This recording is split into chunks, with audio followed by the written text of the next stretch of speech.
அனைவருக்கும் வணக்கம். சகோதர சகோதரிகளே, நண்பர்களே, தேசிய ஆசிரியர் சங்கம் சார்பாக இரண்டாவது ஆண்டாக எடுக்கப்பட்டு வருகிற நமது ஆசிரியர் தகுதி தேர்வு வழிகாட்டி நிகழ்வுகளில் இன்றைய தினம் 71வது அமர்வு செஷன் ஆங்கிலம் தலைப்பில் நடைபெற உள்ளது. தாள் 1 மற்றும் 2 எழுதுபவர்களுக்கு உரியது. இன்றைய தினம் 8ஆம் வகுப்பில் நம்ம போயம், ஒரு ப்ரோஸ், ஒரு கிராமட்டிக்கல் ஐட்டம் நம்ம பார்க்க போகிறோம். போயத்தை பொறுத்தவரையிலையும் நம்ம சொல்லியிருக்கோம், பொயட்டிக் டிவைசஸ் கிளாஸில் அனைத்து போயத்தையும் நம்ம பார்த்துட்டோம். அதில் உள்ள பொயட்டிக் டிவைசஸ் பார்த்துட்டோம். அந்த வகுப்பு மீண்டும் ஆசிரியர் தகுதி தேர்வுக்கு சற்று முன்னதாக நடைபெறும். அதே போல் முழு இலக்கணமும் கொஞ்சம் ரேபிட் ஃபயர் ரவுண்ட் மாதிரி மிக விரைவாக ஒரு வகுப்பு நடைபெறும். அதாவது குறைந்தபட்சமாக இதுவரை வகுப்புகளை தவற விட்டவர்களுக்காக. இப்போ நாம் பார்க்கக்கூடிய பகுதி போயம். முதலாவதாக நம்ம கடந்த முறை டிகிரிஸ் ஆஃப் கம்பேரிசன், அந்த வார்த்தைகள் எப்படி நம்ம ஃபார்ம் பண்ணுறதுங்கிறத பார்த்தோம். அதன் தொடர்ச்சியாக இருக்கக்கூடிய போயம் மை ஹாபி. இந்த யூனிட் ஃபுல்லாகவே அந்த ஹாபி ஓரியன்டாக இருக்கும் அப்படிங்கிறத நினைவில் கொள்ளுங்கள். இதை எழுதியவர் அருணாச்சலம் சந்திரசேகரன். மை ஹாபி குறிப்பெடுத்துக்கோங்க, அருணாச்சலம் சந்திரசேகரன். போயத்தை ஒரு முறை முழுசாக நம்ம வாசிச்சிருவோம். My hobby is reading. It's help me in thought breeding. It takes me to places near and far. It keeps my rational doors ajar, teaches me to cackle and cry. Without wings, it lets me fly. I wish if all the children could read in constructing a vigorous society, then we shall succeed. So, ஒரு ஹாபியா ஒரு வாசித்தல் பயிற்சி இருக்கும்போது அதனுடைய விளைவுகள் என்ன அப்படிங்கிறத சொல்றதாக இந்த போயம் இருக்கு. நம்ம நேரடியாகவே இதை படிக்கும்போது நமக்கு அர்த்தம் தெரியுது. தாட் பிரீடிங், சிந்தனையை விரிவாக்கம் செய்தல், பெருக்குதல். பிரீட் பண்ணுறது, பெருக்குதல் அப்படிங்கிற அர்த்தத்தில் வருது. ஸோ என்னுடைய பொழுதுபோக்கு என்பது வாசித்தல். இது எனக்கு சிந்தனையை பெருக்குவதற்கு உதவுகிறது. It helps me in thought breeding.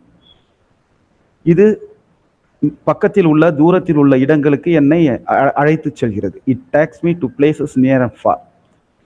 இது என்னுடைய சிந்தனையின் கதவுகளை அகலத் திறக்கிறது, என்னுடைய அறிவின் கதவுகளை அகலத் திறக்குகிறது.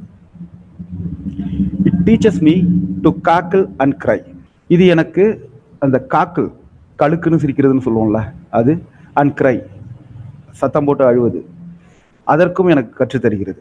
Without wings it lets me fly. சிறகுகள் இல்லாமல் என்னை பறக்க வைக்கிறது, பறப்பதற்கு கற்றுத்தருகிறது. I wish if all the children good dream in constructing a vigorous society, then we shall succeed. எல்லா குழந்தைகளும் இந்த வாசித்தல் பயிற்சியை வைக்கும்போது இந்த சமுதாயத்தை ஒரு நல்ல சமுதாயமாக கட்டமைக்கிற பணியில் நாம் வெற்றி பெறுவோம். இதுதான் இந்த போயத்தோட தீம். இதில் ஸ்டான்ஸா அப்படின்னு இல்லாமல் ஒட்டுமொத்தமாக தான் இருக்குது. முதல் ஸ்டான்ஸா 7 வரிகள் கொண்டதாகவும் அது பிரிக்கிறதுல வித்தியாசம் இருக்குது.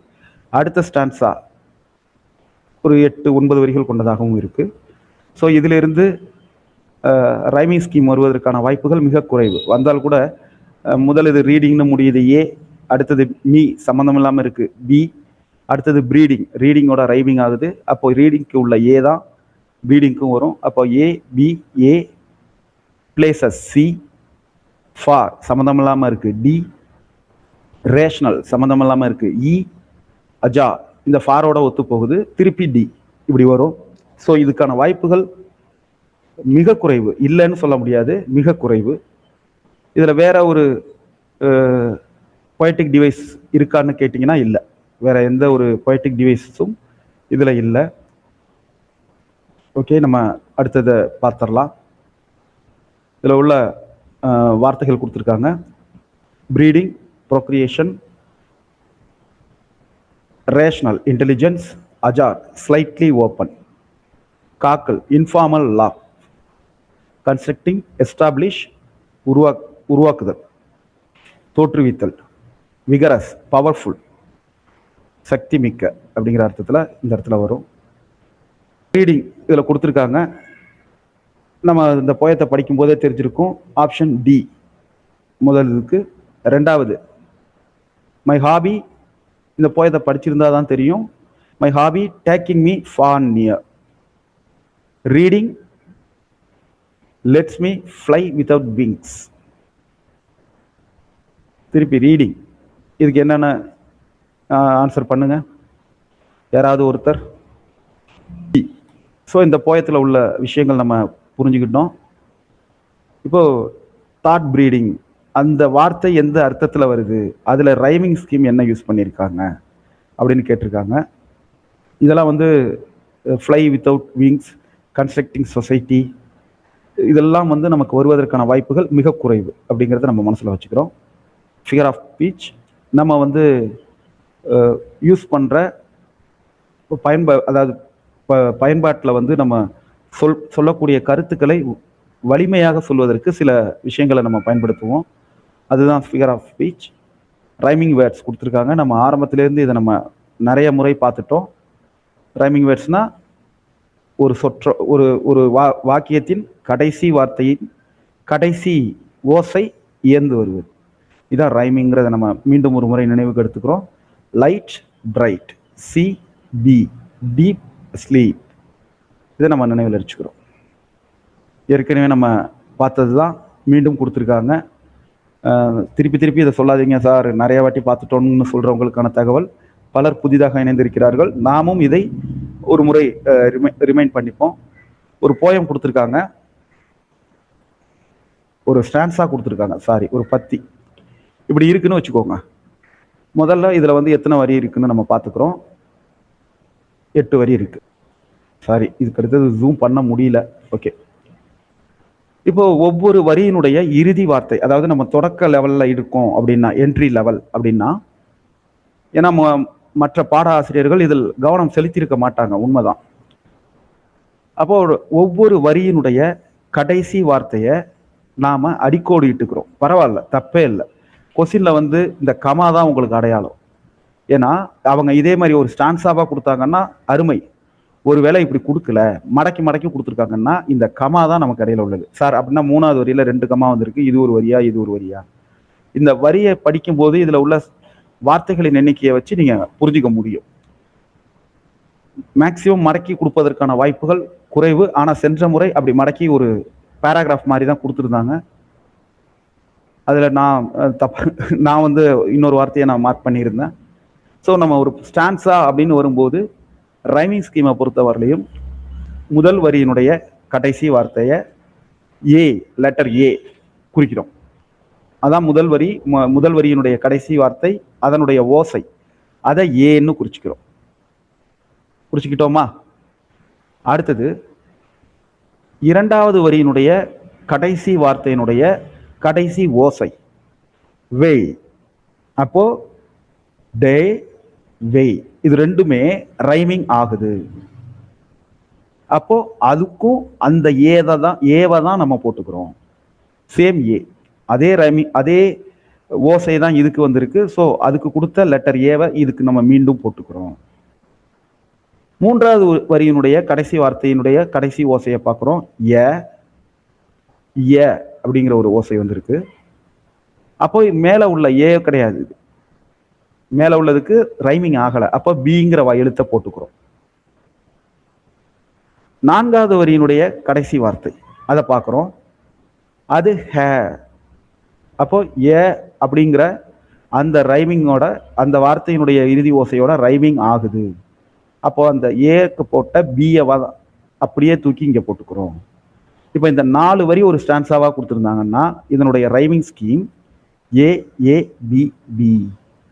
ஆனால் இங்கே 8 வரியை கொடுத்துருக்காங்க, தொடர்ச்சியாக 8 வரி இருக்கு.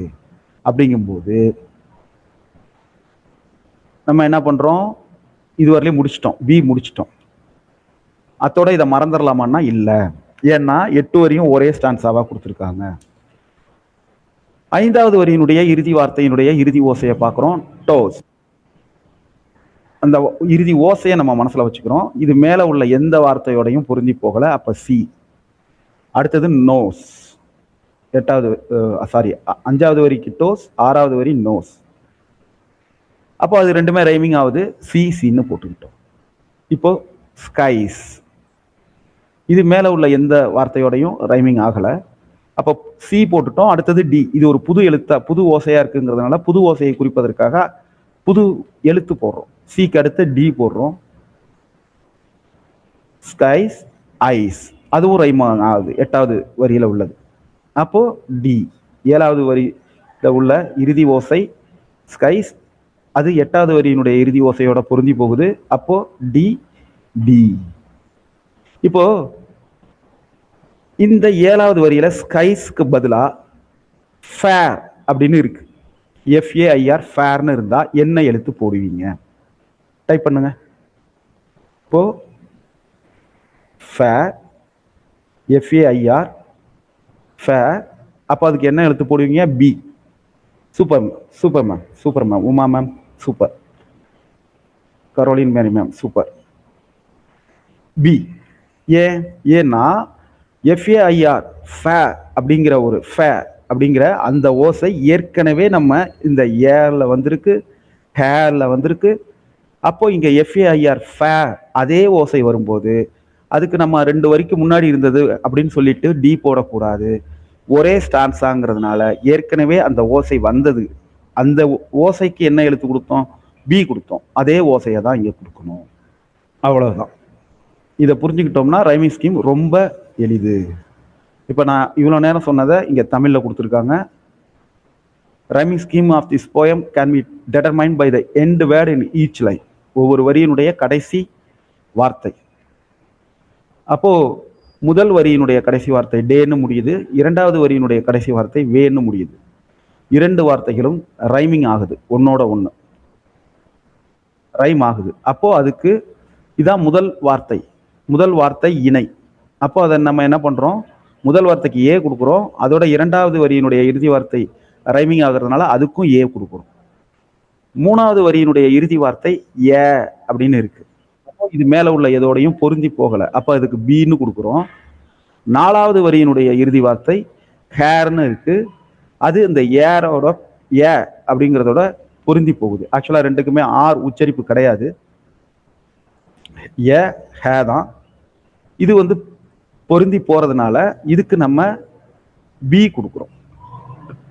இதுதான் அப்படியே தொடர்ந்து வருது. டக்குன்னு இதுக்கு ஒரு ரைமிங் ஸ்கீமை கண்டுபிடிங்க யாராவது ஒருத்தர். A B C B. Super ma'am, அருமை. Okay, Sangeetha ma'am super. A B C B, A B C B. ஏன்னா இதுல முதல் வார்த்தை ஏன்னு குறிச்சிருவோம், 2வது வார்த்தை அதோட பொருந்தி போகல பின்னு குறிச்சிருவோம், 3வது வார்த்தை மேல உள்ள எதோடையும் பொருந்தி போகல, அப்போ அது சின்னு குறிச்சிருவோம். ஆனா 4வது வரியினுடைய இறுதி வார்த்தையான பப் அப்படிங்கிறது 2வது வரியினுடைய இறுதி வார்த்தையான அப், அதோட ரைமிங் ஆகுது. அப்போ 2வது வரியினுடைய இறுதி வார்த்தைக்கு ஏற்கனவே பின்னு கொடுத்துருப்போம், அதைத்தான் இங்க திருப்பி கொடுக்குறோம். ஸோ இதோட ரைமிங் ஸ்கீம் ஏ பி சி மீண்டும் பி. அப்போ ஏபிசிபி அப்படிங்கிற ரைமிங் ஸ்கீமை நம்ம பண்ணிக்கிறோம். இந்த இடத்துல ஒரு போயம் ஒன்று கொடுத்துருக்காங்க, குட் புக்ஸ் அப்படின்னு ஒரு பேரலல் ரீடிங் அப்படிங்கிற பகுதியில் ஒரு போயம் ஒன்று கொடுத்துருக்காங்க. எட்கர் கெஸ்ட் நம்ம ஏற்கனவே பார்த்தோம், டீம் ஒர்க் அப்படின்னு ஒன்று எழுதினவர், அவர் தான் கெஸ்ட் பிளேயரு. டீம் ஒர்க் ஞாபகம் வச்சோம். இன்னொரு போயம் ஒன்று அவர் எழுதியிருக்காரு, நினைவுபடுத்துங்க. ஸோ இந்த எட்கர் கெஸ்ட் நிறைய முக்கியமானவர், அவரை பற்றின தகவல்கள் நம்ம கொடுத்துருக்கோம். லாரெட் ஆஃப் மெக்சிகன் அப்படிங்கிற ஒரு சிறப்பு அந்த இதில் நியமிக்கப்பட்டார். அதில் நியமிக்கப்பட்ட ஒரே ஒரு அந்த புகழ் கிடைத்த ஒரே ஒரு நபர் இவர் தான். அதை நம்ம நினைவில் வச்சுக்கிறோம். ஓகே, இந்த போயத்தை நீங்கள் படித்து பார்க்கலாம். சும்மா புத்தகங்கள் வந்து எவ்வளோ முக்கியமானது அப்படிங்கிறத சொல்கிற புத்தகம் தான். சப்ளிமெண்ட்ரி, எ 100 நேச்சுரலிஸ்ட், ஜிம் கார்பெட் அவருடைய சுயசரிதையில் உள்ள ஒரு, அவர் தன்னுடைய வாழ்க்கை குறிப்பாக எழுதின ஒரு விஷயம். ஒரு வேளை சப்ளிமெண்ட்ரியிலிருந்து கேள்வி வரலாம் அப்படின்னு நினைச்சீங்கன்னா இந்த பாடத்திலிருந்து வரலாம். இது அவ்வளவு முக்கியமான ஒரு பகுதி. பீப்புள் போயட், மக்களின் கவிஞர் என்று அறிக்கப்பட்டார். சூப்பர். அதே போல லாரெட் ஆஃப் மெக்சிகன் அப்படிங்கிறதையும் நம்ம பார்க்கிறோம். அவருடைய சிறப்பு பெயர் எட்கர் ஆல்பஸ் கெஸ்ட், EA கெஸ்ட்னு சொல்லுவோம். அவரை மக்கள் கவிஞர் அப்படின்னு அழைச்சாங்க. People poet, laureate of Mexican அப்படிங்கிற ஒரு புகழ் அவருக்கு கிடைச்சதுங்கிறத நம்ம பார்க்குறோம். ஓகே. ஹண்டர் டேண்ட் and naturalist Jim Corbett, Edward James Corbett. அவரை வந்து பாப்புலர்லி அவரை வந்து எப்படி தெரியும்னா ஜிம் கார்பெட் அப்படின்னு தான் தெரியும். இவர் வந்து British wild life photographer, hunter, tracker, naturalist and writer. மீண்டும் ஒரு வாட்டி ஞாபகம் வச்சுக்கிறோம், எட்வர்ட் ஜேம்ஸ் கார்பெட். இதை குறிப்பு எடுத்துக்குங்க. சப்ளிமெண்ட்ரியிலேருந்து ஒரு கேள்வி வருதுன்னா இந்த பகுதியிலேருந்து வரலாம். ஜிம் கார்பெட்னா மக்களுக்கு அதிகமாக தெரிகிற அளவுக்கு புகழ் பெற்றிருந்தார். இவர் ஒரு ஃபோட்டோகிராஃபர், இவர் British wild life photographer, hunter வேட்டைக்காரர், ட்ராக்கர் காட்டுப்பகுதியில் அந்த ட்ராக் அந்த மெயின்டைன் பண்ணுறவர், நேச்சுரலிஸ்ட், அதே போல் ஒரு எழுத்தாளர். இவர் வந்து man eating tigers, number of man eating டைகர்ஸை வந்து வேட்டையாடி இருக்கார். அண்ட் லெப்பர்ட்ஸ், ஆட்கொல்லி புலிகளையும் சிறுத்தைகளையும் இவர் நிறைய வேட்டையாடி இருக்கார். இவருக்கு வந்து புலிகளோட நிறைய அனுபவங்கள் இருக்குது. எப்படின்னா, அவர் வந்து முதல்ல அந்த புலிகளை ஃபோட்டோ எடுக்கிறதுக்கு தான் வந்தார். அதே போல் அவர் எப்போதுமே தனியாக தான் வேட்டைக்கு போவார், ஆன் ஃபுட் நடந்து தான் போவார். சில சமயம் அவருடைய ராபின் அப்படிங்கிற நாயோட வேட்டைக்கு போவார். அவர் வந்து ஒரு புகழ் எக்ஸ்பர்ட் ஹண்டராக இருந்த போதிலும் அவர் வந்து அந்த வைல்ட் லைஃப்பை ரொம்ப போற்றினார். அவர் வந்து எந்த ஒரு வனவிலங்கையும் சந்தோஷத்துக்காகவோ அல்லது ஒரு ஸ்போர்ட்டாகவோ வேட்டையாடினதே இல்லை. அதே நேரம் அவர் மனிதனை கொள்கிற ஆட்கொல்லி புலிகளையும் சிறுத்தைகளையும் வேட்டையாட தயங்கியதே இல்லை. இது எதுக்காகனா, இவர் மக்களுக்கு உதவி செய்யறது, அரசாங்கத்தினுடைய வேண்டுகோள் அடிப்படையில் தான் அதை வேட்டையாடுறாரு. அவருக்கு அதை கொள்றதுல ஒரு மகிழ்ச்சி இல்லை. சில சமயம் அவர் சொல்லுவார், அதாவது லா ஆஃப் நேச்சருக்கு எதிராக இருக்கு, பட் இது லா ஆஃப் ஹியூமனுக்கு ஆதரவாக இருக்கு அப்படின்னு சொல்லுவார். ஓகே. அவர் ஒரு விஷயம் சொல்றாரு, என்னன்னா, புலிகள் எப்போ வந்து மனிதனை வேட்டையாடும்னா வயதானது அல்லது காயம்பட்டது. ஏன்னா இவங்க 2 பேராலையும் வேகமாக ஓட முடியாது. அதனால வேட்டையாடுவதற்கு மிக எளிதாக இருக்கக்கூடிய மனிதர்களை கொல்ல ஆரம்பிக்குது. ஏன்னா மனிதர்களால் people cannot run as fast as animals, விலங்குகளை போல வேகமாக ஓட முடியாது. அதனால அவைகள் வந்து ரொம்ப ஈஸியாக ஒரு இரையாக மாறுகின்றன. ப்ரே, இறை. இது ஒரு ஹோமோஃபோன்லையும் வரும். PRAY, ப்ரேனா வணங்குதல், PREY ப்ரேனா இறை. இறைனா அந்த விலங்குகளுக்கு இரையாக கொடுக்கக்கூடியது அப்படி நாம வச்சுக்கோம். மனிதனுடைய ஃப்ளஷை முதல் முறையாக அது ஒரு முறை அது சாப்பிட்டுட்டுன்னா அதுக்கப்புறம் அது எந்த விலங்கினுடைய ஃப்ளஷ் இறைச்சியையும் சாப்பிடாது, சதைப்பகுதியையும் சாப்பிடாது. ஏன்னா அது அவ்வளவு மனிதனுடைய இறைச்சி அதற்கு அவ்வளவு விருப்பமானதாக மாறிவிடும்.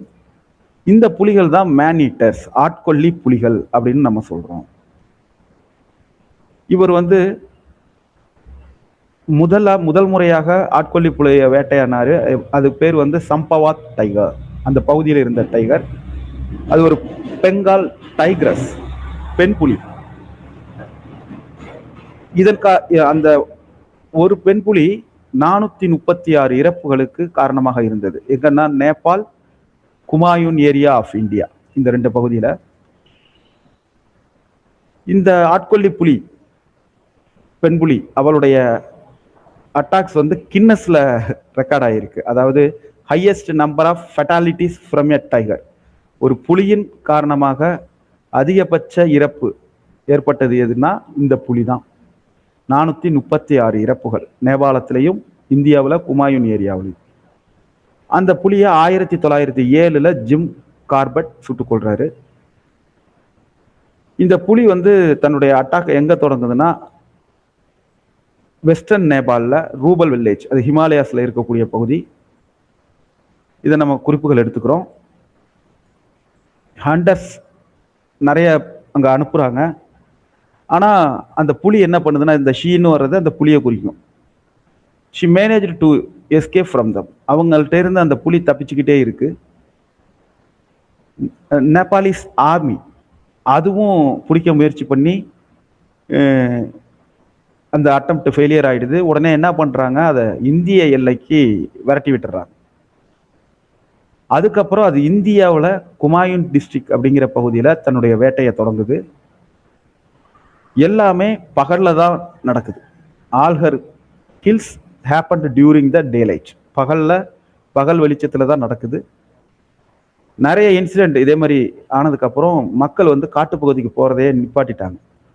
அப்போ ஏன் காட்டுப்பகுதிக்கு போனாங்கன்னா, விறகு, பழங்கள், வேர்கள், மற்ற தேவைகளுக்காக மக்கள் காட்டு பகுதிகளுக்கு போயிட்டு இருந்தாங்க. 1900 அப்படிங்கிற காலத்தை நம்ம நினைவில் வச்சுக்கணும். அவங்க ரொம்ப பயந்துருந்தாங்க வெளியில வரத்துக்கே. அவங்களுடைய குடிசையில விட்டு வெளியில வர்றதுக்கே ரொம்ப பயந்தாங்க. ஏன்னா அப்பப்போ அந்த புலியினுடைய உருமல் சத்தம் அவங்க பகுதியில் கேட்டுக்கிட்டு இருக்கு. இப்போதான் அந்த பிரிட்டிஷ் கவர்மெண்ட், அப்போ ரூல் பண்ண பிரிட்டிஷ் கவர்மெண்ட் என்ன பண்ணுதுன்னா, ஜிம் கார்பெட்டை உதவி கேட்குது, அந்த கிராம மக்களுக்கு உதவணும் அப்படின்ட்டு. உடனே அவரும் அதை ஏற்றுக்கொள்கிறார். அவர் வந்து அந்த குமாயூன் டிஸ்ட்ரிக்ட்ல முகாமிடுறாரு, கேம்ப்ல இந்த குமாயூன் டிஸ்ட்ரிக்ட். அப்புறம் அதை ட்ராக் பண்றாரு, அந்த புலியினுடைய தடத்தை ட்ராக் பண்றாரு, எங்க போகுது அப்படிங்கிறத தேடுறாரு. இவர் வந்து அந்த கிராமங்களை சுற்றி அந்த புலியினுடைய நடவடிக்கையை ஓரளவு வரையறுக்கிறார். அந்த அந்த கிராமத்துக்குள்ளேயே வரையறுக்கிறார், வெளியில போகாம. நிறைய முறை இவருடைய முயற்சிகள் சக்சஸ் ஆகலை, அன்சக்சஸ்ஃபுல் அட்டெம்ப்ட்ஸ். அவர் என்ன பண்ணிட்டாரு, ஒரு 16 வயசு பெண்ணை வந்து அந்த புலி கொல்லுது. எங்கன்னா சம்பவாத் அப்படிங்கிற இடத்துல.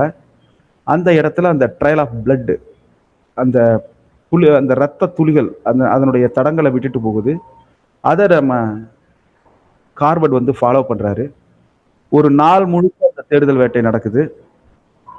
அப்புறம் என்ன பண்றாங்க, அந்த இடத்துல ஒரு பெயிட்னா தூண்டில நம்ம வைப்போம்ல, ஒரு இறைன்னு சொல்லுவோம். அதை தூண்டில வைக்கக்கூடிய இறை, தூண்டில் புழு அப்படின்னு சொல்லுவோம் இல்லையா, அதுதான் பெயிட். அதை வைக்கிறாங்க.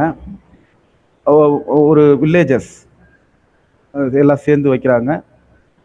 அப்போ அங்க வந்து ஒரு தாசில்தார் அவர் வந்து இதுல உதவி செய்யறாரு. அந்த பெயிட்டை வந்து ஒரு 300 கிராம மக்கள் சேர்ந்து அதை ஏற்பாடு பண்றாங்க. த நெக்ஸ்ட் டே அந்த புலியை அவர் கொண்டாடுறார். எங்கன்னா சாட்டர் பிரிட்ஜ் இன் சம்பவாத். அந்த இடத்துல ஒரு சிமெண்ட் போர்டு இப்போ வச்சிருக்காங்க, உருவாக்கியிருக்காங்க. Marking the places where the tigers was finally brought down. கடைசியாக அந்த புலி எங்கே வீழ்த்தப்பட்டதோ அந்த இடத்துல ஒரு போர்டு வச்சிருக்காங்க. அப்போ போஸ்ட்மார்டம் ரிப்போர்ட்ல என்ன தெரியுதுன்னா, அப்பர் அண்ட் லோயர் கனைன் டீத், அந்த கோரை பற்கள் இருக்கு இல்லையா, அந்த வேட்டையாடக்கூடிய அந்த பற்கள், அது வந்து உடஞ்சு போயிருக்கு அந்த புலிக்கு. அதன் காரணமாக தான் அதனால வேட்டையாட முடியல. இது வந்து ஒரு ஓல்டு கன்ஷாட்ல நடந்திருக்கு. ஒரு விளையாட்டுத்தனமா வேட்டையாடக்கூடிய ஒரு நபர் வந்து இதை சுட்டிருக்காரு. அப்போ அதனுடைய வாயில உள்ள அந்த பற்கள் விழுந்திருக்கு. Upper 1.5, lower 1 right down to the bone. இந்த அளவுக்கு அது காயம்பட்டிருக்கு. அதன் காரணமாக தான் இந்த இன்ஜுரி தான் அதை வந்து அதனுடைய இயல்பான இரையான காட்டு விலங்குகளை விட்டுட்டு மனிதர்களை வேட்டையாட காரணமானுச்சு அப்படின்னு சொல்றாங்க. ஜிம் கார்பெட் வந்து எப்போதுமே இந்த பொழுதுபோக்கு வேட்டைக்கு அவர் எதிரானவர். அவர் வந்து இந்த டிஃபாரஸ்டேஷன் அப்படின்னு சொல்லக்கூடிய காடுகள் அழிப்பு, அதை மனிதர்கள் போய் என்க்ரோச்மெண்ட், ஆக்கிரமிப்பு செய்தல், இது எல்லாம் தான் காட்டு விலங்குகள் வந்து அதாவது மிஸ்சீஃப், முறை தவறி நடக்கிறதுக்கு காரணமாக அமையுது அப்படின்னு சொல்றாரு. அவர் வந்து அதுக்கப்புறம் அந்த ஜிம் கார்பெட் வந்து பல இடங்களுக்கு போய் மக்கள்கிட்ட வந்து அந்த நேச்சுரல் ஹெரிட்டேஜ், இயற்கை வாழிடம், அதை பற்றியும், need to conserve the forest, காடுகளை பாதுகாக்க வேண்டிய முறை பற்றியும், அண்ட் தேர் வைல்ட் லைஃப், அந்த வன உயிரினம் வாழ்க்கை முறை பற்றியும் நிறைய லெக்சர்ஸ் எடுக்கிறாரு. அவர் வந்து association for the preservation of game அப்படிங்கிற ஒரு அமைப்பை ப்ரொமோட் பண்ணுறாரு. All India conference for the preservation of wild life, காடுகளினுடைய பாதுகாப்புக்கான அகில இந்திய அமைப்பு, அதை உருவாக்குறாரு. அதில் வந்து ஒரு இந்தியாவில் ஃபஸ்ட்டு நேஷ்னல் பார்க் குமாயூன் ஹில்ஸில் உருவாகுது. அதில் அவர் ஒரு முக்கியமான role. The Hailey national park in Uttarakhand, India. அந்த Hailey national park in Uttarakhand, இப்போ இருக்கிற உத்தரகாண்டில் அந்த தேசிய பூங்கா இருக்குது, வனவிலங்குகளுக்கான தேசிய பூங்கா. அது இனிஷியலாக வந்து லார்டு மால்கம் ஹெய்லி அப்படிங்கிறவங்க பேரில் இருந்துச்சு. ஜிம் கார்பெட் 1955 ஏப்ரல் 19 இறந்ததுக்கு அப்புறம் அந்த பார்க் வந்து ஜிம் கார்பெட் நேஷனல் பார்க் அப்படின்னு சொல்லி பெயர் மாற்றம் செய்கிறாங்க. 1957, 55 அவர் இறக்குறாரு, 57 இந்த பெயர் மாற்றம் செய்கிறாங்க. இந்த பெயர் மாற்றம் வந்து அவருடைய பங்களிப்பு, அந்த பாதுகாக்கப்பட்ட ஏரியாவை 1930 உருவாக்குறதுக்கு அவர் செஞ்ச பங்களிப்பு காரணமாக பண்ணாங்கங்கிறத பார்க்குறோம். ஹெசிடேட், தயக்கம், ஒரு சின்ன தயக்கம், தடை ஒரு விஷயத்தை செய்யறதுக்கு. அதே போல ஃபெட்டாலிட்டிஸ், ஒரு இறப்புக்கு காரணமாக அமைகிறது. அதே போல ரெஸ்ட்ரிக்டட், லிமிட்டட் எக்ஸ்டென்ட், வரையறுக்கப்பட்ட எல்லை. பர்சூட், தேடுதல். என்க்ரோச்மெண்ட், ஆக்கிரமிப்பு. ப்ரிசர்வேஷன், பாதுகாப்பு, ப்ரொடக்ஷன் அப்படிங்கிறத நம்ம பார்க்குறோம். ஓகே, இவ்வளோதான் இதில் உள்ள செய்திகள். அடுத்தது அனாலஜி வெர்பல் ரீசனிங் கொஸ்டின்ஸ். இது வந்து நம்ம ஒரு பிஎட் என்ட்ரன்ஸ் எழுதும்போது இது போன்ற வினாக்களை நாம் எதிர்கொண்டிருப்போம். கிட்டத்தட்ட இது மாதிரியான வினா ஒன்று ஏதோ ஒரு பாடத்தில் நமக்கு வரும், மாற்று கருத்து இல்லை. ஒரு ரிலேஷன்ஷிப் இருக்கும், முதல்ல கொடுத்துருக்க 2 வார்த்தைகளுக்கு அதே ரிலேஷன்ஷிப்பில் மிஸ்ஸிங் வேர்டை நம்ம கண்டுபிடிக்கணும். ஒரு 2 வார்த்தைகளுக்கு இடையே ஒரு உறவு, அதே ரிலேஷன்ஷிப்பில் இன்னொரு பேரை நம்ம உருவாக்கணும். இப்போ ரீடிங், நாலேஜ். அப்போ ரீடிங் படிப்பதனால் நாலேஜ் உருவாகுது, நாலேஜ் கிடைக்குது. அப்போ ஒர்க் பண்ணால் என்ன கிடைக்கும்? எக்ஸ்பீரியன்ஸ், அதுதான் ஆப்ஷன். என்கேஜ்மெண்ட், ஆனால் நாளையும் நம்ம படிச்சிருவோம். ஒர்க் பண்ணுறதுனால என்ன கிடைக்கும்? என்கேஜ்மெண்ட், ஒரு விஷயத்துக்குள்ள உறுதி செய்கிறது. எக்ஸ்பெரிமெண்ட், பரிசோதனை. எம்ப்ளாய்மெண்ட், வேலைவாய்ப்பு. அப்போ என்ன கிடைக்கும்? ரீடிங் பண்ணும்போது நாலேஜ் கிடைக்குதுன்னா ஒர்க் பண்ணால் எக்ஸ்பீரியன்ஸ் கிடைக்கும். Cricket, bat. கிரிக்கெட் விளையாடுவதற்கு பேட் வேணும். அப்போ ஹாக்கி விளையாடுறதுக்கு என்ன வேணும்? ஃபீல்டு. அதுவும் ரைட்டு தான். ஹாக்கி விளையாடுறதுக்கு ஃபீல்டு வேணுங்கிறது ரைட்டு தான். ஆனால் ஸ்டிக்குங்கிறது தான் சரியானது. ஏன்னா கிரிக்கெட்டுக்கும் ஃபீல்டு வேணும், ஹாக்கிக்கும் ஃபீல்டு வேணும். ஸோ அது ஒரு சரியான பொருத்தமாக இருக்காது. கிரிக்கெட்டுக்கு பேட், மட்டை. கிரிக்கெட் மட்டை. அப்போ ஹாக்கி மட்டைக்கு என்ன சொல்லுவோம்? ஸ்டிக்குன்னு சொல்லுவோம். அதே போல தான் dog, rabies, mosquito, malaria. Man, biography. Nation என்னவா இருக்கும்? 4க்கு இப்போ ஆன்சர் பண்ணுங்க. History, super. டி, அருமை. ஒரு மனிதனுடைய வாழ்க்கை வரலாறு, ஒரு தேசத்தினுடைய வரலாறு. ஓகே. அதே போல பிரெட், பேக்கரி, பிரிக், இதுக்கு என்ன? இப்போ 5க்கு மட்டும் ஆன்சர் பண்ணுங்க. கின், சண்முகப்பிரியா. இப்போ மின்ட்னா நாணயங்கள் தயாரிக்கிற இடம். கின் அப்படின்னா செங்கல் சூளை. ஃபர்னேஸ் அப்படின்னா உருக்கு உலை. மைன் அப்படின்னா சுரங்கம். இது நமக்கு தெரியும். டாக்டர் டயக்னாசிஸ் பண்ணுவார். அப்போ ஜட்ஜ் என்ன பண்ணுவார்? Super, judgement. இதில் வந்து பனிஷ்மெண்ட்னு ஒரு வார்த்தை இருக்குது, அது நம்மளை குழப்பலாம். அவர் பனிஷ்மெண்ட்டும் கொடுக்குறாரு இல்லை. ஒரு மருத்துவர் பரிசோதனை செய்கிறார், நீதிபதி நீதி அளிக்கிறார், ஜட்ஜ்மெண்ட், தீர்ப்பு சொல்கிறார். அதை நம்ம பார்க்குறோம். அடுத்தது சர் ஐசாக் நியூட்டன், த இன்ஜீனியஸ் சயின்டிஸ்ட். இது வந்து நதானியல் ஹாதான் அப்படின்னு ஒருத்தர் எழுதினது. இன்ஜீனியஸ், ஜீனியஸ், அதான் இன்ஜீனியஸ். ஜீனியஸ்ன்னு நம்ம சொல்லுவோம் இல்லையா? இந்த இன்ஜீனியஸ்ங்கிற வார்த்தையில் இந்த ஜீனியஸ் தான் இன்ஜீனியஸ் அப்படிங்கிறத நம்ம ஞாபகம் வச்சுக்கிறோம். சில படங்கள் கொடுத்துருக்காங்க, இதெல்லாம் நமக்கு தெரிஞ்சது தான். 1642 கிறிஸ்மஸ் தினம் ஐசாக் நியூட்டன் வந்து இங்கிலாந்தில் உள்ள ஊல்தாப் அப்படிங்கிற பகுதியை சேர்ந்த ஒரு சிறு கிராமம். அவங்க பிறந்தப்ப இவர் இவ்வளோ பெரிய அறிவாளி ஆவார், இவ்வளோ பெரிய விஷயங்களை, அதாவது புரியாத பல புதிர்களுக்கு தீர்வு காணுவார் அப்படின்னு யாருமே, அவங்க அம்மா உட்பட யாருமே எதிர்பார்க்கல. ஐசாக்கோட அப்பா இறந்துடுறாரு. மிஸ்ஸஸ் நியூட்டன் அவங்களுக்கு திருப்பி ஒரு மத போதகர், கிளர்ஜிமேன், அவரோட திருமணம் ஆகுது. அவங்க நார்த் விதம்ல வசிக்கிறாங்க. போயிடுறாங்க இவரை விட்டு. Isaac was left to the care of his good old grandmother. Isaac அவங்க பாட்டி கிட்ட வளர்றாரு. அவங்க ரொம்ப kind. Sent him to school, பள்ளிக்கு அனுப்புறாங்க. ரொம்ப சின்ன வயசுலேயே அவர் வந்து ரொம்ப இன்ஜினிட்டி, ரொம்ப புத்திசாலித்தனமாக இருக்கிறாரு. ஆல் மெக்கானிக்கல் ஆக்குபேஷன்ஸ், எல்லா விதமான இயந்திரங்களோடையும் அவர் வந்து அந்த புத்திசாலித்தனத்தை காட்டுறாரு. அவர்கிட்ட எப்போயுமே ஒரு செட் ஆஃப் லிட்டில் டூல்ஸ் இருக்கு, சின்ன கருவிகள். சாஸ், அறம். இந்த அறம் வந்து வேரியஸ் சைஸஸ்ல வச்சிருக்காரு. மேனுஃபேக்சர்ட் பை ஹிம்செல்ஃப், அவரே தயாரிச்சது எல்லாமே, இந்த கருவிகள் எல்லாமே.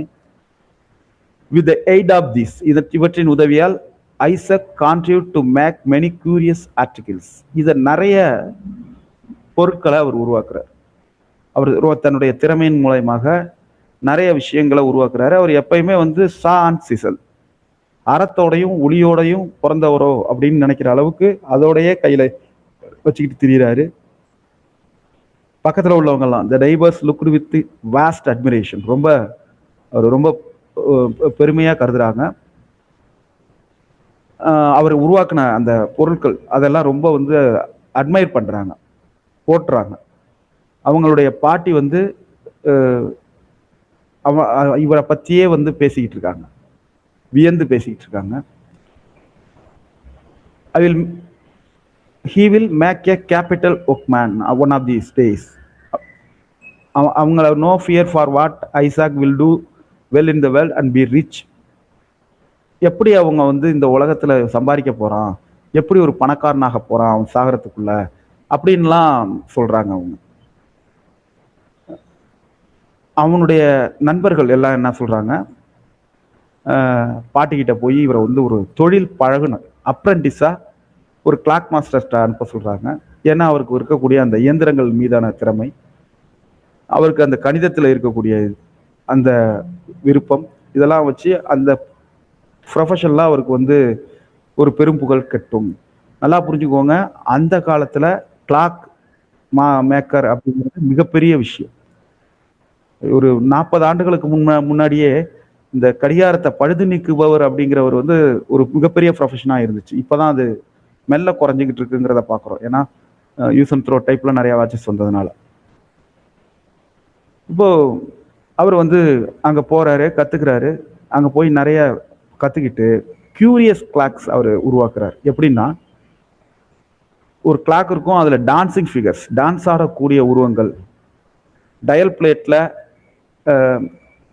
அந்த அவர் ஸ்டக் ஆகும்போது டான்ஸ் ஆகும், அல்லது ஒரு ஷிப் அந்த கடிகாரத்தின் முகத்துல செயில் பண்ற மாதிரி அலைகள்ல அது மாதிரி எல்லாம் உருவாக்குறாரு. இந்த பெண்டுலம் வைப்ரேட் ஆகிறத வச்சு அதுங்க அப்படி கப்பல்ல அலையில அந்த கப்பல் மிதந்து போற மாதிரி எல்லாம் உருவாக்குறாரு.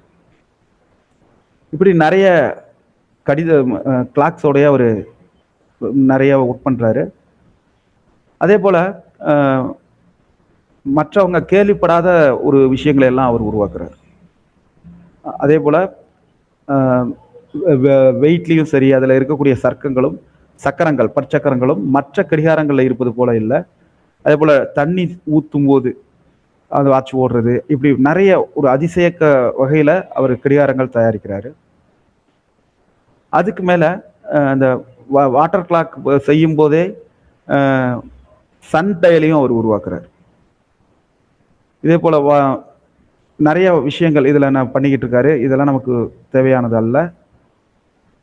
அடுத்தது அவர் வந்து ஒரு விண்டு மில் தயாரிக்கிறார். ரொம்ப காலம் கழிச்சு அவர் ஒரு விண்டு மில் தயாரிக்கிறாரு. அது ரொம்ப பெருசா இருக்கு. அதே போல இந்த அது வந்து ரொம்ப சின்ன, அதாவது ஓரளவு மாடலா மாதிரி தான் அது இருக்கு. ரொம்ப மிக பெருசா இல்லை. ஒரு சின்னதாக இருந்தாலும் முழுமையாக இருக்கு. இதில் வந்து நிறைய சுழல்ற மாதிரி இது போன்ற வடிவங்கள்லாம் அதில் இருக்கு. அதில் அவர் ஏதாவது ஒன்று போட்டார்னா அரைச்சி கொடுக்குது. கிரைன்ஸ், தானியங்கள், ஒரு கை நிறைய தானியத்தை அள்ளி போட்டால் உடனடியாக மாவு வந்து வெளியில் கொட்டுது. இது மாதிரியெல்லாம் அவர் விஷயங்கள் கண்டுபிடிச்சாரு அப்படிங்கிறத பற்றி குறிப்பு கொடுத்துருக்காங்க. அவருடைய மற்ற விஷயங்கள் இதில் இல்லை. இது ஒரு சின்ன பகுதியாக தான் கொடுத்துருக்காங்க. ட்ரைட் அப்படின்னா இன்வெஸ்டிகேட்டட், இந்த வார்த்தையை நம்ம ஞாபகம் வச்சுக்கிறோம். பாக்கியெல்லாம் நமக்கு ஏற்கனவே தெரிஞ்சது தான். ஹாப்பர் அப்படின்னா funnel shaped pins for feeding grains into the mill. அந்த மில்லில் மாவரைக்கிற எந்திரத்தில் பார்த்தீங்கன்னா ஒரு புனல் மாதிரி, புனல்னு தான், அந்த ஃபன்னல் தான் அது ஆக்சுவலாக, அதை நம்ம புனல்னு மாற்றிட்டோம். அந்த புனல் வடிவத்தில் ஒரு தொட்டி மாதிரி இருக்கும். அதில் தான் நம்ம வந்து அந்த அரைக்க வேண்டிய தானியங்களை போடுவோம். அரிசியாக இருக்கட்டும், எல்லாம் அதில் தான் நம்ம போடுவோம். அதுதான் ஹாப்பர் அப்படின்னு நம்ம தெரிஞ்சுக்கிறோம். அது ஒரு நவுனு. அதே போல் ஐசாக் வந்து மில்லை தாண்டி அடுத்தது வேற என்ன பண்ணுறாரு அப்படின்னா, miniature figure of a man, ஒரு மனித உருவத்தை அவர் ரெடி பண்ணுறாரு. நவர முடியல, ஆனால் ஒரு மில்லருடைய வேலையை அதை பார்க்குது. அந்த மில்லில் அந்த மனிதன் பார்க்க வேண்டிய வேலை எல்லாத்தையும் அது பார்க்குது அப்படிங்கிறத நம்ம பார்க்குறோம்.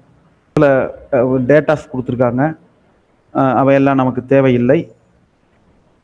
ஆதர் பற்றிய விவரம் தேவையில்லை. என்சாண்டட், டிலைட்டட், மினியேச்சர் ரொம்ப சின்ன மாடல், கியூரியாசிட்டி விருப்பம், அக்கஸ்டம்டு சம்திங் ஃபெமிலியர் ஏற்கனவே தெரிந்தது போன்ற தோட்டம், கேஸிங் ஒரு இடத்துல அப்படியே வெறிச்சு பார்க்கறது, சீஸ்டு ஸ்டாப், இன்ஜின் சீஸ் ஆயிடுச்சு அப்படின்னு சொல்லுவோம்ல, அந்த சீஸ் தான். அடுத்தது ப்ரிஃபிக்ஸ் சஃபிக்ஸ் கொடுத்துருக்காங்க. நம்ம ப்ரிஃபிக்ஸ் சஃபிக்ஸை சின்ன விஷயம்னு நினைப்போம், பட் இல்லை, அதில் நிறைய விஷயங்கள் இருக்குது. ஆனால் ரொம்ப கஷ்டம்னு சொல்கிற அளவுக்கு இல்லை. மீண்டும் மீண்டும் சொல்கிறோம், ஆசிரியர் தகுதி தேர்வு என்பது கடினமான தேர்வு அல்ல. போட்டித் தேர்வுகளைப் போல நாம் சிலபஸை முழுமையாக வாசித்தால் மிக ஓரளவு நேரம் கொடுத்தோம்னாலே எளிதாக நம்ம தேர்ச்சி பெற்றலாம். அதனால் சார் எனக்கு வயசாகிடுச்சு, ஒரு 35 வருஷம் நான் அந்த சிலபஸோடைய டச்சில் இல்லை, நான் மேத்ஸ் எடுத்துக்கிட்டு இருக்கேன், இப்போ வந்து எனக்கு வந்து தமிழோ ஆங்கிலமோ அறிவியலோ எனக்கு ஒரு 35 வருஷமாக டச்சே இல்லைன்னு நீங்கள் நினைக்கலாம். பட் இதை நீங்கள் ஒரு முறை பார்த்தாலே போதும், நீங்கள் எல்லாமே ஞாபகம் வந்துடும். அவ்வளோ சின்ன விஷயங்கள் தான் இருக்குது. கொஞ்சம் நேரம் கொடுங்க, நிச்சயமாக தேர்ச்சி பெற்றலாம். மீண்டும் சொல்கிறேன், வயது இதில் ஒரு பொருட்டே அல்ல. கடந்த முறை தேர்வில் ஸ்டேட்டில் 3rd மார்க் அடித்தவங்க கிட்டத்தட்ட 45+, 50+. 4th rank அடித்தவங்க 45, around 45. இத்தனைக்கும் அது ஓப்பன், மாணவர்கள் எல்லாருமே எழுதுனது, அவங்க விருப்பத்தின் பேரில் எழுதுனாங்க. ஆனால் அவங்க தான் ஸ்டேட்லேயே 3rd 4th வந்தாங்க அப்படிங்கிறத மனசில் வச்சுக்கோங்க. இது ஒருத்தங்க மட்டும் இல்லை, நிறைய பேர் எங்களுடைய வகுப்புகளில் படித்த நிறைய பேர் 100+ மார்க் எடுத்திருந்தாங்க. அதனால தான் உங்கள்கிட்ட அந்த 3 இலக்க மதிப்பெண்ணை இலக்காக வைங்கன்னு நாங்கள் சொல்கிறதும் அதனால தான். நாங்கள் சொல்கிற தகவல் எல்லாமே உண்மை. வேணால் நாங்கள் பெயர் பட்டியல் கூட தரோம். இங்கே நாகை மாவட்டம் நாகூர் கௌதியா ஸ்கூலில் ஒர்க் பண்ணுற ஒரு டீச்சர் தான் அந்த 50+ ஏஜில் உள்ள ஆசிரியர். அதில் இன்னொரு முக்கியமான விஷயம் என்னென்னா, அவங்களும் அந்த டீச்சரும் அவங்களுடைய மகனும் ஒரே நேரத்தில் தேர்ச்சி பெறாங்க. இவங்க ஸ்டேட்லேயே 3rd. இவங்க நம்ம வகுப்பில் டே 1லேருந்து லாஸ்ட் டே வரலையும் படித்தவங்க அப்படிங்கிறத நம்ம மீண்டும் சொல்கிறோம். அதே போல் மயிலாடுதுறை பகுதியை சேர்ந்த திருமதி சபிதா சம்பனார் கோயிலில் ஒரு எய்டட் ஸ்கூலில் ஒர்க் பண்ணுறாங்க. என்னுடைய ட்ரைனிங் மேட். பல நேரங்களில் வகுப்புகளுக்கு இப்போ விஜயகணேஷ் சார் இருக்கிற மாதிரி அப்போ ஹோஸ்டாக இருந்து பார்த்துக்கிட்டவங்க. அவங்க 122 அப்படின்னு நினைக்கிறேன், 4th ரேங்க் அவங்க தான் எடுத்திருந்தாங்க, நியர்லி 40+. ஸோ இது சாத்தியமானா சாத்தியம். அதனால் சார் எனக்கு ஏஜ் ஆகிடுச்சு, நான் சிலபஸை பார்க்கல, அதெல்லாம் ஒன்றும் பிரச்சனை கிடையாது. கொஞ்சம் நேரம் கொடுங்க. தமிழ் இங்கிலீஷ்க்கு நான் பொறுப்பு. மினிமம் 20+ எடுத்துடலாம். மேத்ஸு சார் எடுக்கிறத நீங்கள் பார்த்துருப்பீங்க, நிச்சயமாக 20+ எடுத்துடலாம். 60 மார்க் வந்துருச்சு. அதுக்கு மேலே சைக்காலஜி படிச்சுட்டு போனாலும் 10-15 எடுத்துடலாம், படிக்காமல் போனாலும் 10-15. பியூர்லி லக்கு தான், ஏன்னா வாஸ்ட் சிலபஸ். அதுக்கு மேலே மிச்சம் உள்ளது தமிழ் இங்கிலீஷ் கணிதம் அறிவியல் சமூக அறிவியல். அறிவியல் சமூக அறிவியல் அது கொஞ்சம் வாஸ்ட் ஏரியா தான், கொஞ்சம் ஒர்க் அவுட் பண்ணணும், கொஞ்சம் படிக்கணும். எல்லா கேள்வியும் கடினமாக இருக்காது. அதை நான் மீண்டும் மீண்டும் சொல்கிறேன். ஆசிரியர் தகுதி தேர்வில் எல்லா கேள்வியும் கடினமாக இருக்காது. பயந்துக்கிட்டு அப்ளை பண்ணிட்டு போகாமல் இருக்கிறது. ஏன்னா சென்ற முறை நாங்கள் இதெல்லாம் பார்த்தோம். அப்ளை பண்ணியிருந்தாங்க, பட் கடைசி நேரத்தில் போகலை. என்னன்னா நான் படிக்கல சார், போகலை அப்படின்னாங்க. ரிசல்ட் வந்ததுக்கப்புறம் ரொம்ப வருத்தப்பட்டாங்க. சார் என்னது ரொம்ப கொஸ்டினை பார்த்து ரொம்ப சிம்பிளாக இருக்கு அப்படின்னாங்க. சிம்பிள் மீன்ஸ் எல்லா கேள்விகளும் அல்ல, ஓரளவு நம்ம தேர்ச்சி பெறுற அளவுக்கு இருந்தது. ஓகே, நம்ம சிலபஸ்குள்ளே வந்துடுவோம். Prefix suffix. ப்ரீஃபிக்ஸ் அப்படிங்கிறது நம்ம ஏற்கனவே ஒரு முறை பார்த்துருக்கோம். ப்ரீஃபிக்ஸ் அப்படிங்கிறதே ஒரு ப்ரீஃபிக்ஸ் தான். ஆனால் சஃபிக்ஸுங்கிறது ஒரு சஃபிக்ஸ் கிடையாது. ப்ரீஃபிக்ஸ் ப்ரீஃபிக்ஸ், ஃபிக்ஸுங்கிறது பொறுத்து, ப்ரீஃபிக்ஸ்னா முன்னாடி பொறுத்து. ஒரு அஃபிக்ஸ் இருக்கும், ஒரு சேர்க்கை, நம்ம பிற்சேர்க்கை முற்சேர்க்கைன்னு சொல்கிறோம்ல, அதான் ஒரு அஃபிக்ஸ். ஒரு சிலபில் கொண்டாந்து பொருத்த போகிறோம். அதை முன்னாடி பொருத்தணும்னா ப்ரீஃபிக்ஸ். ஒரு ரூட் வேர்டு இருக்கும், அது கூட ஒரு அஃபிக்ஸை சேர்க்கணும். ரூட் வேர்டுங்கிறது இந்த கொடுத்துருக்காங்க இல்லையா, ரைட், சைக்கிள், எக்ஸ்பெக்டட், இதுதான் ரூட் வேர்டு. இந்த ரூட் வேர்டு கூட ஒரு அஃபிக்ஸ், அதான் முன்னாடி பொருத்துறோம், அது ப்ரிஃபிக்ஸ். முன்னாடி பொறுத்துனா அது ப்ரிஃபிக்ஸ். இதை நம்ம ஞாபகம் வச்சுக்கிறோம். ரீ அப்படின்னா ரீ ரைட், ரீ ஜாயின், இப்படி நிறைய ரீ இருக்கு. அப்ப ரீ டேனா சார், அது என்ன சார், ரிட்டர்ன், திரும்பி வருதலா? ஆமா. அப்ப இதெல்லாம் நம்ம ஞாபகம் வச்சுக்கிறோம். Re open, super. ரீகெயின். இப்படி ரீ அப்படின்னா என்ன? மீண்டும். ரீனா மீண்டும். இந்த அஃபிக்ஸுக்கு அர்த்தம் மீண்டும். இதை நம்ம ஞாபகம் வச்சுக்கிறோம். ரீரைட், இது முன்னாடி தான் வரும். இந்த ரீங்கிற அஃபிக்ஸ் முன்னாடி தான் சேரும், ரூட் வேர்டுக்கு முன்னாடி தான் சேரும். அதே போல bi, reunion, recall. Okay, super. Refresh. அடுத்தது பைன்னு ஒரு வார்த்தை கொடுத்துருக்காங்க. பைன்னா என்ன? இரண்டு. பைசைக்கிள், இரண்டு சக்கரங்களை உடையது. இப்ப பையில கொஞ்சம் பாருங்க, யோசிச்சு பாருங்க. பை அப்படின்னு சொல்றதுல பைசைக்கிள் ஒன்று சொல்லிட்டோம். நிறைய வார்த்தைகள் இருக்கு. பையில வேற, யோசிச்சு பாருங்க. Binocular, super man. Bisect, bilateral, binary, அருமை. பைனரிங்கிறது ஆக்சுவலா அது root word. Binocular, right. Bilingual, அருமையான வார்த்தை. இப்ப லிங்குவல் அப்படின்னா லிங்குவிஸ்டிக், மொழி சார்ந்தது. பைலிங்குவல்னா இரண்டு மொழி சேர்ந்தது.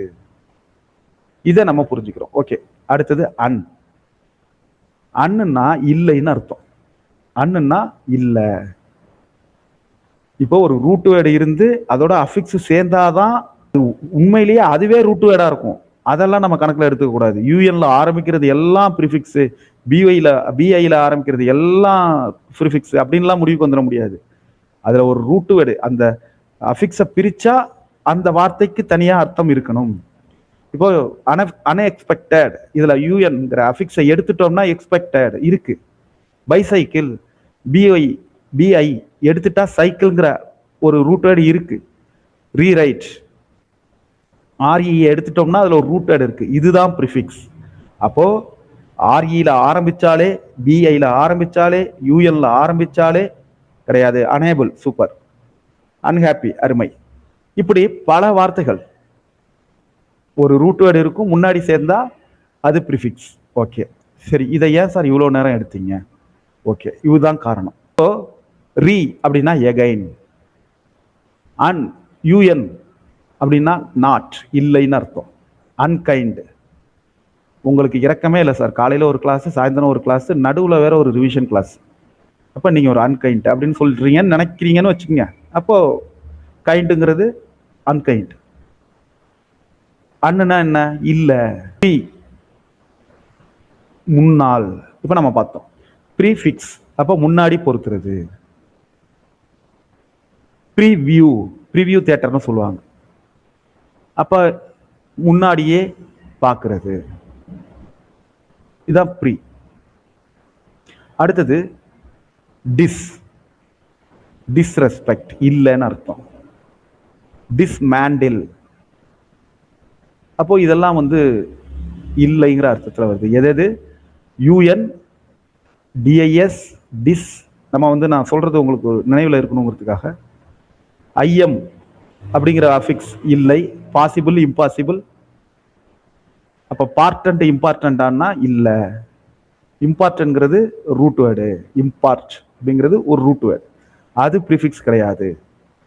அதை பிரிச்சா அதுல ரூட் வேர்டு தனியா அர்த்தம் தருவதாக இருக்கும். நான் இல்ல. அப்ப இல்லைங்கிற வார்த்தைக்கு எத்தனை ப்ரிஃபிக்ஸ் இருக்கு பாருங்க. யூஎன், அன், டிஸ், இம், நான். இதெல்லாம் வந்தா சென்ஸ், நான் சென்ஸ். Violence, non violence. அடுத்தது மிஸ், எம்ஐஎஸ் சேர்ந்தா ராங்குன்னு அர்த்தம். தவறான, பிஹேவ், நடத்தை. மிஸ்பிஹேவ், தவறான நடத்தை. லீடு, வழி நடத்துதல். மிஸ்லீடு, தவறாக வழி நடத்துதல். Kanthimathi ma'am, non stick tawa ஞாபகம் வந்துருச்சு, சூப்பர். நான் ஸ்டிக், ஸ்டிக்னா ஒட்டுதல், நான் ஸ்டிக்னா ஒட்டாத. Miss understanding. அப்போ இந்த அண்டர்ஸ்டாண்டுங்கிற வார்த்தை தனியா இருக்கு, அது கூட இந்த அஃபிக்ஸ் சேருது. இதை நம்ம கவனத்தில் வச்சுக்கிறோம். ஓகே, இப்போ இதுல எது எது ப்ரிஃபிக்ஸ்? எல்லாமே ப்ரிஃபிக்ஸ் தான். Underline the prefix in each word in the boxes. Okay, இதுல ப்ரிஃபிக்ஸை மட்டும் அண்டர்லைன் பண்ண சொல்லியிருக்காங்க. இது நமக்கு தெரியும். என்னென்ன? U N, R E, D I S, uns, U N, safe, unsafe, mix, remix, locate, relocate, trust, distrust, true, untrue, hook, unhook, lucky, unlucky, own, disown, close, disclose. அடுத்தது suffix. Suffix is an affix which placed after the root word.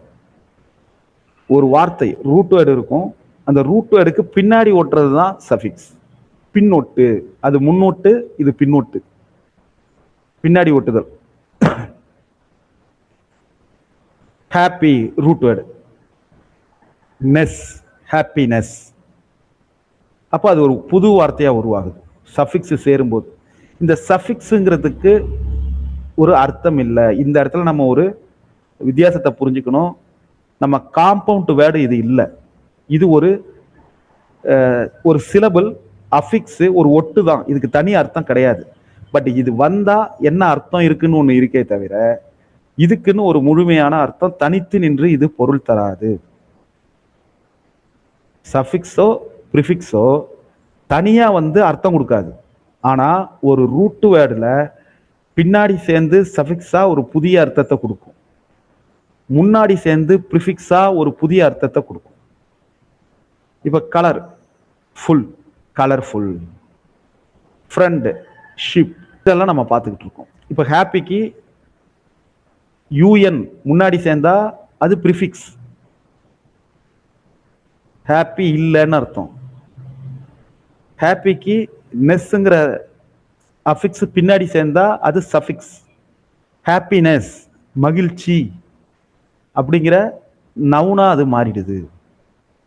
அதை நம்ம பார்க்குறோம். அடுத்தது colour, colourful. Friend, friendship. இதெல்லாம் நம்ம note பண்ணிக்கிறோம். அடுத்தது able, full, நிறைந்த அப்படிங்கிற அர்த்தத்தில் வரும். லெஸ், குறைந்த அப்படிங்கிற அர்த்தத்தில் வரும். இல்லை அப்படிங்கிற அர்த்தத்தில் வரும். ஓகே, இதெல்லாம் நம்ம ஞாபகம் வச்சுக்கிறோம்.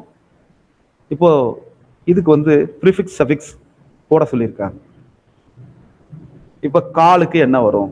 இப்போ கொஞ்சம் ரீகால். Lenovo, super, Samsung. அடுத்தடுத்து உங்களுக்கு வேணா நீங்க கடைசியில இருந்து ட்ரை பண்ணீங்கன்னா சப் கேட்டகரி, இம்ப்ராப்பர், கீழே ஆரம்பிக்கிற லெட்டருக்கெல்லாம் இல்லைங்கிற அர்த்தத்துக்கு ஐஎம் சேரும். ப்ராப்பர், இம்ப்ராப்பர், பாசிபிள், இம்பாசிபிள் அப்படிங்கிறதா. Construction, super. ட்ரை கலர், அருமை. Successful, newly, miss understand, comfortly. Okay, quality. சரி, அடுத்தது சிலபிஃபிகேஷன். இதை நம்ம வந்து நிறைய பார்த்துட்டோம், நிறைய முறை பார்த்துட்டோம். சிலபிஃபிகேஷன்னா என்ன? சீர் பிரிக்கிறது. தமிழ்ல வந்து நம்ம அந்த சீரா பிரிப்போம் இல்லையா, அசை அசை பிரிக்கிறது. சிலபிள் அப்படின்னா அதுல ஒரு உயிரெழுத்து ஓசை ஒண்ணு இருக்கணும். முதல்ல இதுல உள்ளதை நம்ம பார்த்துருவோம். அதுக்கப்புறம் இதை ஈஸியா எப்படி பண்றதுங்கிறத நம்ம பார்ப்போம். சிலபிஃபிகேஷன்னா அந்த வார்த்தையை பிரிக்கிறது, சிலபிளா பிரிக்கிறது, ஒரு அசையா பிரிக்கிறது, அதுக்குள்ள இருக்கக்கூடிய உயிரெழுத்து ஓசையை வச்சு பிரிக்கிறது. வவ்வல் சவுண்டு தான் இதுல கணக்கு. நமக்கு இதுல மெய்யெழுத்து கணக்கே இல்லை, விட்டுருங்க. வவ்வல் சவுண்டு தான் கணக்கு. இதுல 6 டைப் இருக்கு. மோனோசிலபிக், டைசிலபிக், பைசிலபிக், டைசிலபிக் அல்லது பைசிலபிக், ட்ரைசிலபிக், டெட்ராசிலபிக், பெண்டாசிலபிக், பாலிசிலபிக் ஆர் மல்டிசிலபிக். இப்போ இந்த வார்த்தைகள் எல்லாமே ப்ரீஃபிக்ஸ். இந்த வார்த்தைகள் எல்லாமே சிலபிக் அப்படிங்கிற ரூட் வேர்டை வச்சு வந்த ப்ரிஃபிக்ஸ் அப்படிங்கிறத பார்க்குறோம். மோனோன்னா 1, டை அல்லது பைன்னா 2, ட்ரைனா 3, ட்ரை கலர் மூவண்ண கொடி, டெட்ரான்னா 4, பெண்டான்னா 5, பாலி அப்படின்னா மல்டி. பாலினாலே நிறைய. அதே போல பாலிசிலபிக் அல்லது மல்டி சிலபிக்னு 6 வகை இருக்கு. அப்போ ஓரசை, 2 அசை, 3 அசை, 4 அசை, 5 அசை,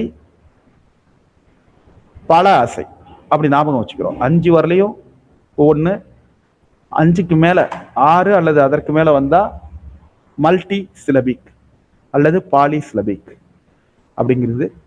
நம்ம ஒரு வார்த்தைய, ஒரு சொல்லை பல பகுதிகளாக பிரிக்கிறது, அதைத்தான் சிலபிஃபிகேஷன் சொல்றோம். இப்போ ஒரு சிலபிள் இருக்கக்கூடியது. இப்போ நான் சொல்றதை பாருங்க. ஒரு பேனா எடுங்க, ஒரு நோட்டோட கடைசி பக்கம் அதை எடுங்க. ஹெட்னு வந்திருக்கு. இதை தமிழ்ல எழுதுங்க, ஹெட் அப்படின்னு எழுதுங்க. கேட்னு வந்திருக்கு, தமிழ்ல எழுதுங்க. பிளாட் தமிழ்ல எழுதுங்க. இப்பு லா இட்டு பிளாட். ஸ்டீல் தமிழ்ல எழுதுங்க. Is D will. ரிதம், இது ஆக்சுவலா இது ரித்தும். ரி இத்து இம்மு தான் ரித்தும். ரி இத்து இம். பால் நமக்கு தெரியும், பா இல் பால். இது எல்லாத்துலயும் ஒரே ஒரு உயிர் ஓசை இருக்கும். சார் உயிரெழுத்தே இல்லை, உயிர்மை எழுத்து இருக்கா? அதை பிரிங்க. இப்போ ஹெட்னு எழுதிருக்கீங்க. அப்போ இக்கு ஏ இட்டு. கேட்னு எழுதிருக்கீங்க. இக்கு ஏ இட்டு. புக்குன்னு எழுதிருக்கீங்க. இப்பு உ இக்கு. ஆல் ஆவண்ணா நேரடியாவே வந்துட்டு. ஸ்டீல் இஸ் இட்டு ஈ இல். அப்போ இந்த லாங் ஈங்கிற ஓசை ஒரே ஒரு ஓசை தான் வந்திருக்கும், உயிர் ஓசை. அது எதுல இருக்குன்னா உயிரெழுத்தா வந்திருக்கலாம், இல்ல உயிர்மை எழுத்தா சேர்ந்து வந்திருக்கலாம். அப்ப உயிர்மை எழுத்து இருந்தா அதை நம்ம பிரிக்கிறோம், மெய்யெழுத்தாவும் உயிரெழுத்தாவும் பிரிக்கிறோம். மெய் பிளஸ் உயிர் பிரிச்சிட்டோம்.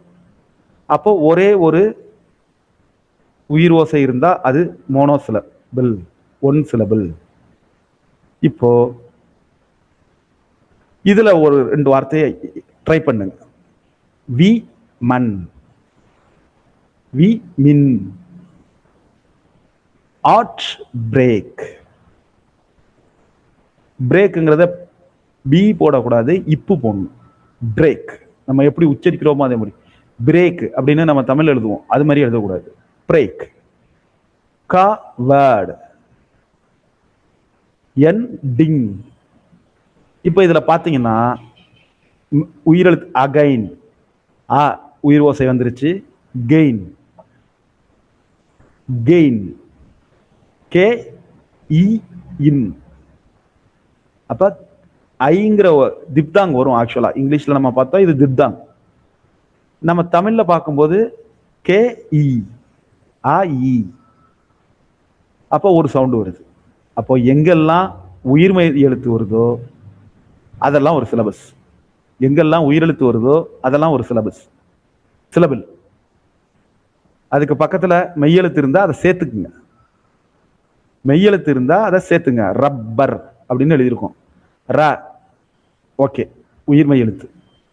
பக்கத்துல இப்பு இருக்கு, நமக்கு மெய்யெழுத்து கணக்கே இல்லை, ஆனா வந்துருச்சு, சேர்த்துடுங்க. ரா இப்பு ஒரு சிலபிள். ப ஒரு உயிரெழுத்து ஓசை கிடைச்சிருச்சு. பக்கத்துல இரு இருக்கு, அதுதான் புண்ணியமே இல்லையே, அதை இதோட சேர்த்துக்குங்க. ரப்பர். பி உயிர்மை நமக்கு கிடைச்சிருச்சு, பிரிச்சிருங்க. பக்கத்துல மெய்யெழுத்து இருக்கா? இல்ல. பி சை. அப்போ அதுல ஒரு உயிரெழுத்து இருக்கு, அப்போ பிய தனியா பிரிச்சுக்கிறீங்க. Side, side, be side. Side சொல்லக்கூடாது, சைட், பி சைட். அப்போ இட்டு தான் போடுவோம். பி ஒரு உயிர்மை ஓசை வந்துருச்சு, அதை ஒரு சிலபலா பிரிச்சுக்கிறீங்க. அடுத்தது சை, அது ஒரு உயிர்மைங்கிறதுனால அதை இதுல சேர்க்க முடியாது.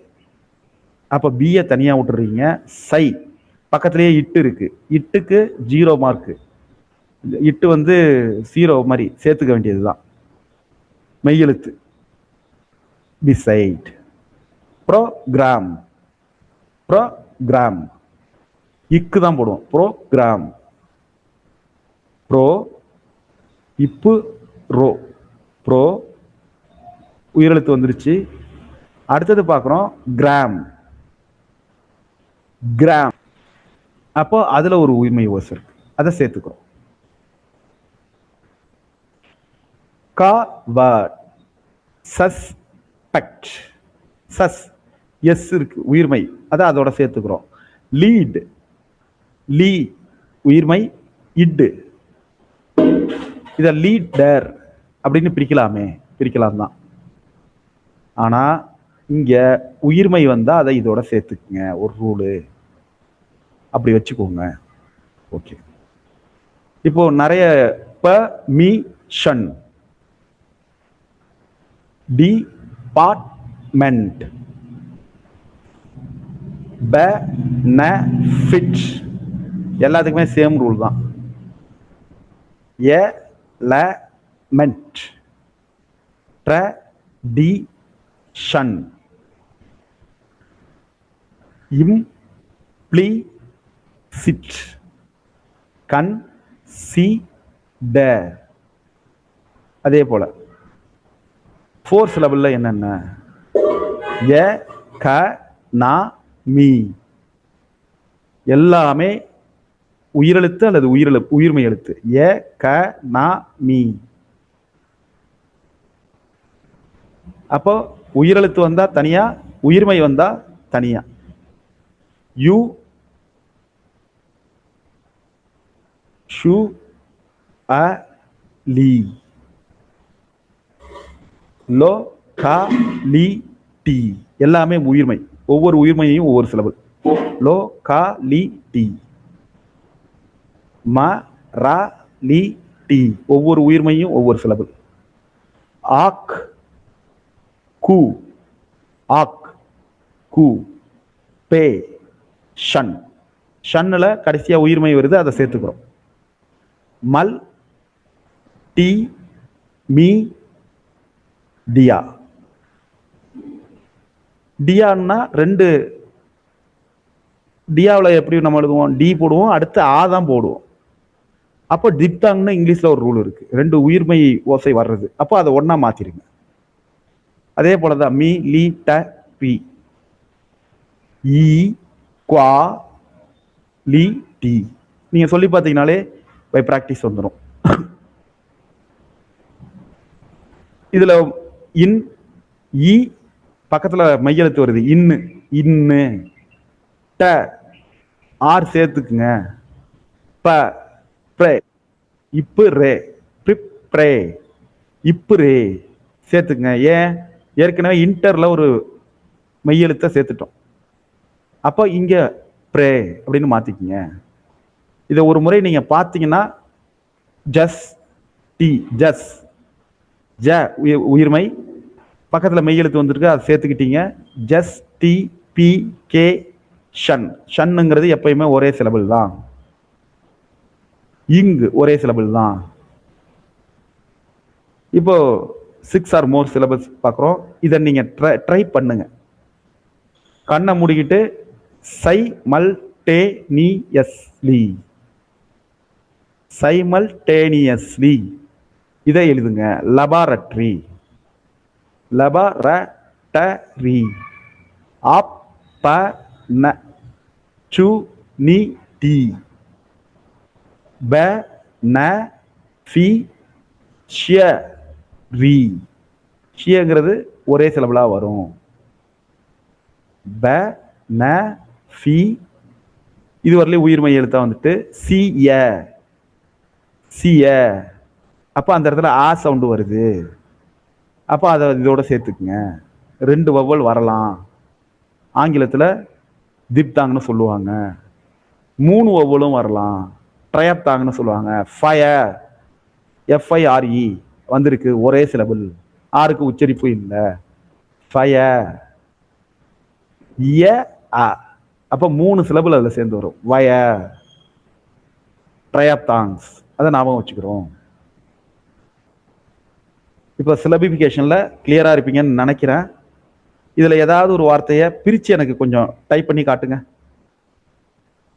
நான் வெயிட் பண்ணுறேன். No issues. இந்த நேரத்தில் ஒரு முக்கியமான செய்தி, எங்களுடைய வகுப்புகளில் அநேகமாக இன்றைய வகுப்பில் 624 பேர் கலந்துக்கிட்டு இருக்கீங்க.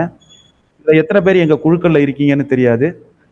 ஒருவேளை நீங்கள் எங்களது வாட்ஸ்அப் குழுவில் இல்லாவிட்டால் என்னுடைய எண்ணை நோட் பண்ணிக்கோங்க. வகுப்பு இன்னும் முடியல. இதை சொல்ல ஆரம்பிச்சோடனே நிறைய பேர் லெஃப்ட் ஆக ஆரம்பிச்சிருவீங்க. வகுப்பு இன்னும் முடியல, அடுத்த பார்ட் இருக்கு.